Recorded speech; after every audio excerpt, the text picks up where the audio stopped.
जाट वह शब्द है जिसने जब हमारे देश को जरूरत पड़ी सीना ठोक करके सामने आकर के देश के लिए बलिदान देने के लिए सदैव तत्पर रहा।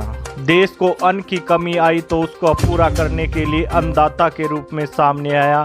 जब देश की रक्षा की बात आई तो किसान का बेटा जवान के रूप में देश के काम आया। जहां सकल समाज को जोड़ने की बात आती है तो उसमें भी जाट समाज ने अग्रणीय योगदान दिया है। आज़ादी की लड़ाई से लेकर देश को आज़ाद कराने में भी जाटों ने पूरा सहयोग किया है। अब हम बात करते हैं जाट महासभा की। क्यों इस संगठन की ज़रूरत पड़ी, तो हम बता दें कि अलग अलग खेमों में गोत्रों में बटे जाटों को एक करने के लिए 1907 में अखिल भारतीय जाट महासभा बनाई गई और आज यह पूरे भारत समेत विदेशों में भी इसने अपना परचम लहराया है। आज अखिल भारतीय जाट महासभा का स्थापना दिवस है। जगह जगह अखिल भारतीय जाट महासभा में जाट कम्युनिटी के लोगों ने बढ़ चढ़ करके हिस्सा लिया।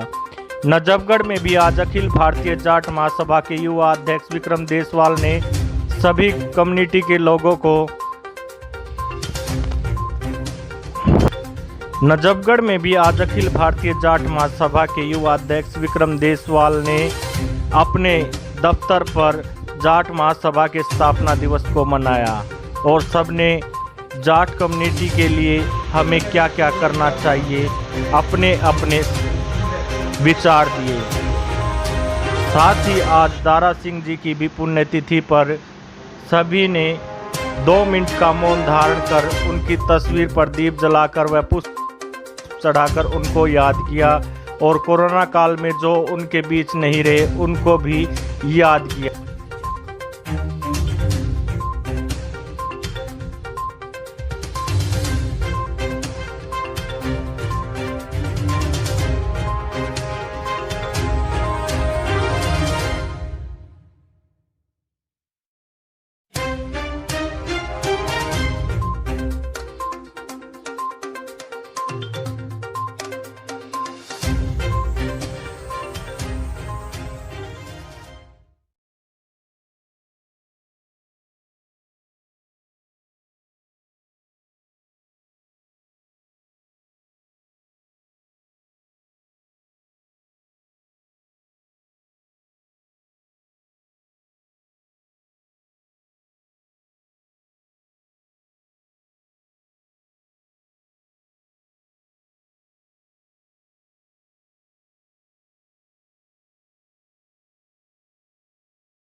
विक्रम देसवाल के द्वारा समाज के लिए किए गए कार्यों को लेकर सबने विक्रम देसवाल के प्रयासों की प्रशंसा की।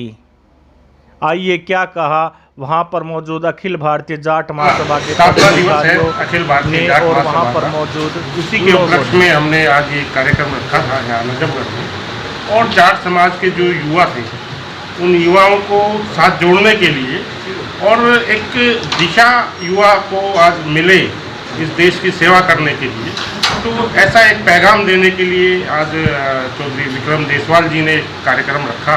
तो उसमें युवाओं की जो भागीदारी थी वो सराहनीय है और आने वाले समय में हमारे युवा जरूर देश के लिए और समाज के लिए एजुकेशन के माध्यम से, खेलों के माध्यम से इस देश की सेवा में बहुत ही अग्रणी रहकर एक योगदान देने का प्रयास करेंगे।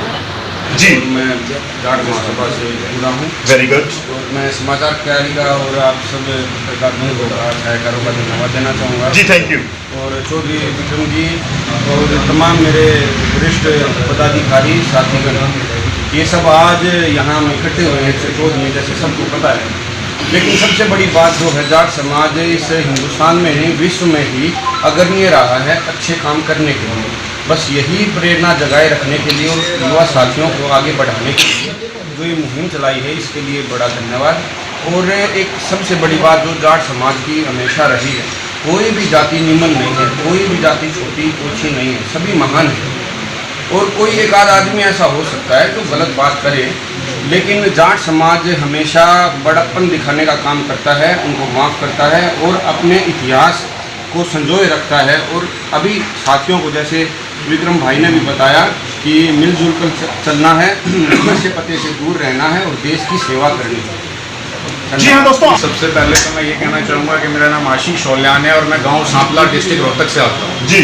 और हमारे गांव से ही हमारे पूर्वज, हमारे दिशा निर्देश हमें देने वाले, मार्गदर्शन करने वाले दीन बंधु सर छोटू राम जी, बिल्कुल हम उन्हीं के आदेश पर चलते हुए आए हैं, उन्हीं को पूजते हुए आए हैं, उन्हीं के मार्गदर्शन कर रहे हैं जी। ये समाज को तोड़ने के लिए या अपना कोई राजनीतिक महत्व पूरा करने के लिए कोई भी व्यक्ति अगर इस प्रकार की टिप्पणी करता है जिससे समाज में किसी प्रकार का विघटन पैदा हो, लोगों के अंदर किसी प्रकार की गलत भावनाएं आए, तो मैं उसको बिल्कुल सिरे से निकालता हूं। और हमारे समाज से ऐसा कोई भी व्यक्ति ना आज तक किसी ने ऐसी कोई स्टेटमेंट दी है, हमेशा समाज को साथ रख के चला गया है। मैं आपको बता दूं, जैसे मार्गदर्शन की बात है, हमारे चौधरी दीन बंधु सर छोटू राम जी ने भी एक बात कही थी, ऐ भोले किसान, दो बातें सीख ले, एक बोलना ले सीख और दूसरा दुश्मन पहचान ले। एजुकेशन, बेरोजगारी, अपने आप को नशे पते से दूर रखना, क्योंकि नशा जो है वो नस्ल को बिगाड़ता है। तो ये सारी चीज़ें जो हमारे मार्गदर्शन में रही, इन सारी चीज़ों को अगर हम मान के चलें तो ऐसे लोगों के बोलने से हमारे समाज पे कोई फर्क नहीं पड़ता। और हमारे समाज के युवा कार्यकर्ताओं को या हमारे समाज के युवा लोगों को, बच्चों को ऐसी बातों को बिना टोटली पूर्ण तरीके से नज़रअंदाज करके आगे बढ़ना चाहिए। पहले तो मैं सभी को राम राम जी, और फिर एक बार जाटे जिंदाबाद। पर्टिकुलर क्या है कि ये जो बातें हो जाती है लंबी लंबी हो जाती हैं कि भाई हम उस समाज से आती है। मेरा मानना है कि अगर जाट समाज की शुरुआत किसी आदमी ने की है तो वो सब छोटू राम ने, तो उसी के बाद ये संस्था आई है, उसी के काम के बाद ये जितना भी चला है, चाहे वो अंग्रेजों के ज़माने से रहा या किसी भी ज़माने। तो बेसिक ये है कि सर छोटू राम जी को पहले तो नमन, और उसके बाद जो समाज के लिए काम करते हैं, कोई भी आदमी अपनी बिरादरी के लिए, हम अपनी जाट बिरादरी के लिए करते हैं, हमारी पार्टी कोई भी हो सकती है और हम समाज सेवा भी करते हैं उसमें दूसरी बिरादरी के लोगों के लिए, लेकिन फर्स्ट हमारे लिए हमारा जाट और हमारा अपना धर्म है। इसीलिए जो भी आदमी जो काम करेगा वो अपने समाज के लिए काम करेगा, अपनी जात के लिए काम करेगा, तो वो अपने समाज में कुछ जगह पा सकता है। पहले अपनी जात के लिए काम किया जाए, फिर देश के लिए उसके। जी हाँ, शुरुआत स्थापना दिवस को आज मनाने का मेन कारण तो यही था कि हम ये बता सके 114 साल पुरानी हमारी संस्था है जो समाज हित में काम कर रही है। बात आई दूसरी, और ये भी आप संयोगवश कह लीजिए कि आज हमारे रुस्तम हिंद और जो कभी अपराजित योद्धा रहे बिल्कुल चौधरी दारा सिंह जी की, जो हमारे राष्ट्रीय अध्यक्ष भी रहे, और मैं मानता हूं कि अगर चौधरी छोटू राम के बाद अगर किसी ऐसे आदमी का हम नाम ले सकते हैं जिसने जाट महासभा के लिए काम किया और जाट समाज को एक करने की कोशिश करी, तो वो स्वर्गीय चौधरी दारा सिंह जी थे। तो आज उनकी भी पुण्यतिथि थी, तो हमारे लिए एक पंथ दो काज हो गए, और इसी मतलब मीटिंग के थ्रू हमने भी सबको जो है उनको श्रद्धांजलि देने का भी काम कर दिया कि वो उनको भी श्रद्धांजलि दी गई। और बात आज के उपलक्ष्य की आती है, तो ये प्रोग्राम हमने अपील की है जितने भी हमारे पदाधिकारी हैं कि अलग अलग स्टेटों में वो लोग अलग अलग प्रोग्राम करें, क्योंकि बड़ा प्रोग्राम करना अभी बीमारी के दौरान ठीक नहीं था। तो इसलिए हमने कोशिश की है, आपको शाम तक उसका फेसबुक पर देखने को मिलेगा कि सैकड़ों जगह आज ये प्रोग्राम स्थापना दिवस का